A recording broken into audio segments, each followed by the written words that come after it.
Imas rehas nga babugnaw usa ka 64 anyos uban kini baton pa sa pod sa usa ka bypass operation sa CDO City Drug Enforcement Unit di Ciudad Valencias panguna di Police Lieutenant Christopher Ibanez, Komando ni Police Lieutenant Colonel Brian Panganiban.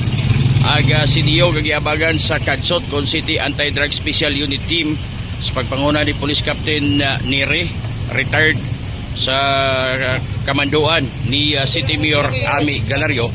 Ingon usab aga PDEA Bukidnon nga nagaabag usab dili ka bypass operation particular sa may Pro 11. Suspect nga si Alberto Tabiki, 64 anyos ang panigon nagpuyo usab. Tabigi. Gilberto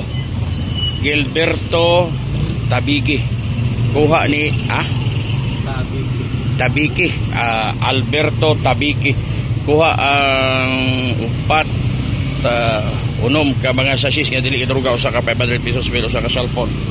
Aga na-recover mga ison ko ikan kaniya sa gikasaga bypass operation sa CDO City Drug Enforcement Unit di Ciudad Valencia sa giabagan sa PDEA Bukidnon o Cadsot City Anti-Drug Special Operation Unit Team pagpanguna ni Police Police Captain retired Nere sa kamandoan ni City Mayor Ami Galario. I-marki butangan og kani ang mga tagging para sa marking og pag-inventory gihimo nga process karon.